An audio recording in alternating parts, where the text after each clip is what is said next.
Bab 2620. Pedang kelima di antara manusia. Meskipun tidak bisa melihat penampilan bayangan ilusi itu, tidak ada keraguan bahwa raut muka orang berbayang ilusi saat ini pasti tidak enak dilihat. Dia meremehkan kekuatan warrior yang dan pada saat yang sama meremehkan temperamen warrior yang. Dia merasa bahwa tanah eskatologi sekarang mengendalikan kelemahan warrior yang, tetapi seperti semua orang tahu, warrior yang adalah orang yang lebih baik hancur semua daripada menerima penghinaan. Orang berbayang ilusi berpikir untuk waktu yang lama, tetapi pada akhirnya, dia tidak menyinggung warrior yang lagi, dan memilih untuk memimpin jalan dengan patuh. Sekarang tanah eskatologi memang berada di atas angin, tapi itu keseluruhan tanah eskatologi. Jika warrior yang benar-benar ingin mengincarnya hanya dirinya, tanah eskatologi mungkin tidak akan bisa melindunginya. Yang paling penting adalah, setelah dipikirkan dengan tenang, sama sekali tidak ada manfaatnya dia membuat marah warrior yang. Setelah orang berbayang ilusi menemukan alasan untuk dirinya sendiri, dia tidak lagi begitu marah. Dengan cara ini, orang berbayang ilusi membawa warrior yang maju ke depan. Tak lama kemudian, mereka datang ke formasi pengiring. Orang berbayang ilusi berhenti, lalu berkata dengan datar, "Silakan." Warrior yang masuk ke dalam formasi pengiring. Segera, seluruh formasi pengiring bergetar dengan hebat, lalu warrior yang menghilang di lokasi. Orang berbayang ilusi tidak mengikutinya masuk, dia melirik dengan dingin ke tempat di mana warrior yang menghilang, nikmatilah perlahan. Dia tidak ikut masuk karena dia hanya penjaga dunia eskatologi ini. Orang berbayang ilusi berbalik dan pergi, lalu datang ke kehampaan yang luas. Tetapi pada saat ini, sesuatu yang aneh terjadi, ruang di depannya tiba-tiba retak, dan dalam sekejap, sebuah pedang merah menyala menusuk keluar. Sangat cepat hingga orang berbayang ilusi itu tidak sempat bereaksi sama sekali. Ses. Kepala orang berbayang ilusi itu terbang langsung. Pedang menghilang, begitu pula celah ruang hampa. Tidak ada pergerakan apapun. Setelah waktu yang tidak diketahui, warrior yang membuka matanya. Pada saat ini, dia berada di sebuah pegunungan.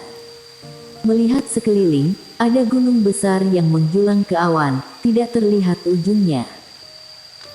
Perlu disebutkan bahwa energi spiritual di sini sangat melimpah, bahkan lebih melimpah daripada energi spiritual di dinasti Eternity. Namun, dunia di sini memberinya perasaan yang tidak nyata, sedikit mirip ketika dunia origin dihancurkan. Tidak, tempat ini seharusnya dihancurkan. Seseorang menggunakan kemampuan mereka yang kuat untuk mempertahankan tempat ini. Pada saat ini, seorang wanita muncul di depan warrior yang. Wanita itu melirik warrior yang, dan kemudian berkata, "Kamu warrior yang." Warrior yang melihat sekeliling, siapa yang bertanggung jawab di sini? Mata wanita itu sedikit menyipit, memang masih muda dan arogan. Selesai bicara, tekanan yang menakutkan dan momentum langsung menekan warrior yang. Jika sebelumnya, orang-orang di tempat mereka harus takut pada warrior yang, karena ketua jurang Denskiki di belakang warrior yang bukanlah orang biasa, bahkan tanah eskatologi juga tidak akan berani memprovokasi dia dengan mudah. Jika bukan karena Denskiki yang menghancurkan seluruh dunia origin, orang di tanah eskatologi ini tidak akan bertarung melawan Denskiki secara sembarangan. Tapi sekarang, menurut pendapat mereka, Denskiki dan Tako itu tidak bisa lagi muncul. Dan saat ini, tentu saja mereka tidak akan khawatir tentang warrior yang. Wanita ini juga master alam takdir puncak. Aura kuatnya seperti kuda yang berlari kencang, menerjang ke arah warrior yang dengan momentum yang tak terbendung. Warrior yang menatap wanita itu dengan dingin, dan saat berikutnya, pedang slater di tangannya tiba-tiba terhunus. Menggunakan pedang untuk membentuk domain. Pedang lewat. Ses. Aura menakutkan wanita itu langsung terkoyak membentuk sebuah lubang besar. Pedang itu langsung menusuk ke dalam, mengarah langsung ke wanita itu. Ekspresi wanita itu berubah dingin dalam sekejap. Awalnya, dia ingin menerima tusukan pedang ini, tetapi segera setelah menyadari kengerian pedang, dia langsung berubah pikiran. Badannya melintas, dia mundur hingga ratusan kaki untuk menghindari tusukan pedang warrior yang. Pedang Slater terbang kembali ke warrior yang menatap wanita itu dengan dingin. Bagaimana kalau kita satu lawan satu dulu?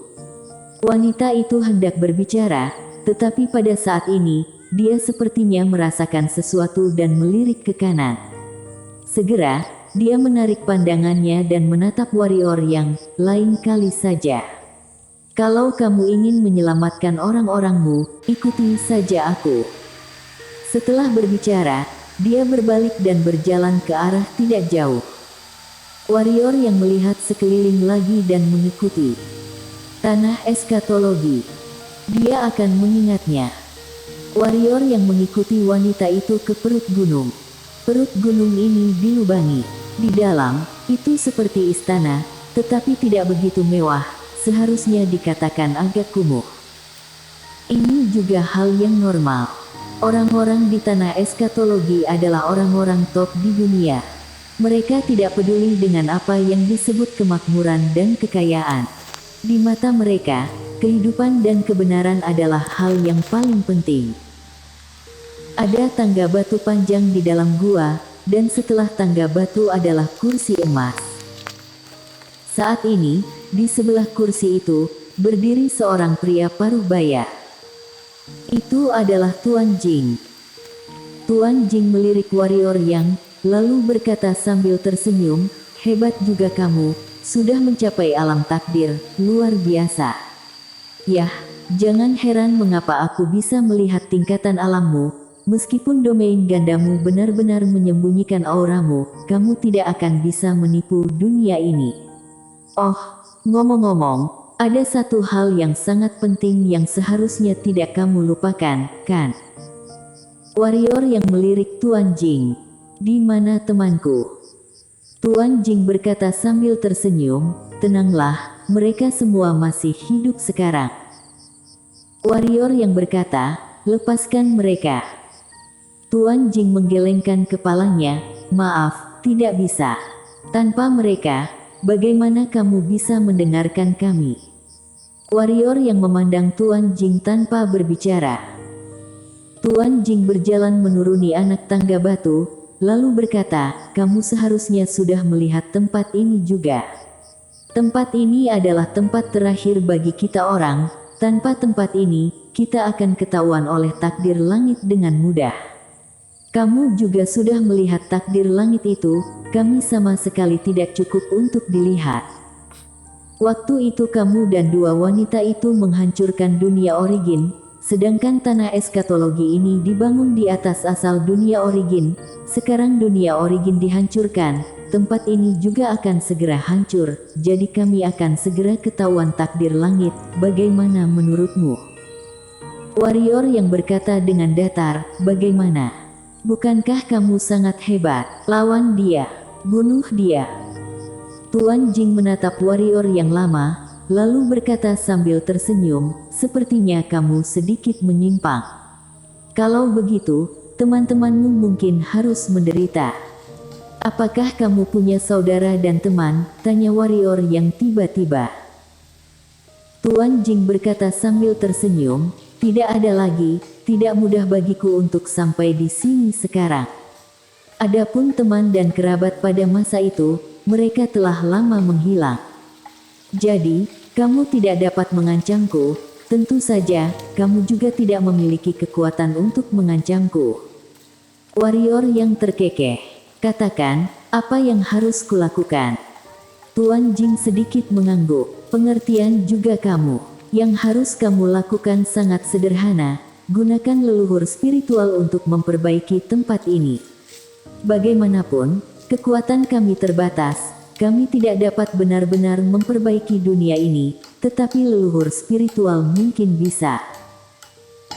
Orang-orang di dunia tanah eskatologi tidak berani merebut Shiro, bukan karena mereka takut pada warrior yang, tetapi karena mereka takut Shiro akan memanggil spiritual dari semua dunia untuk meminta bantuan. Tentu saja, mereka juga tidak takut spiritual dari semua dunia. Lagi pula, ada sekelompok master top di dunia. Yang ditakuti adalah wanita bergaun putih. Wanita bergaun putih tidak sama dengan wanita bergaun hitam. Wanita bergaun putih tidak membunuh semua orang seperti wanita bergaun hitam, sebaliknya, dia sering berada di pihak yang baik. Jika dia harus memilih antara tanah eskatologi dan Shiro, dia pasti akan memilih Shiro. Meskipun dia tidak benar-benar akan muncul, mereka masih tidak berani bertaruh, karena jika dia muncul, maka semua orang akan habis. Warrior yang terdiam sejenak, lalu berkata, bagaimana kalau tidak bisa diperbaiki? Tuan Jing tersenyum sedikit, kamu akan tahu setelah itu. Warrior yang mengangguk, lalu berbalik dan berjalan keluar dari gua. Di luar gua, warrior yang perlahan naik ke udara. Di bawah, ada dua orang di belakang Tuan Jing, yaitu penguasa kediaman ilahi dan Wilski Sui. Dia pasti akan macam-macam. Penguasa kediaman ilahi tiba-tiba berkata. Sudut mulut Tuan Jing sedikit terangkat. Aku tahu.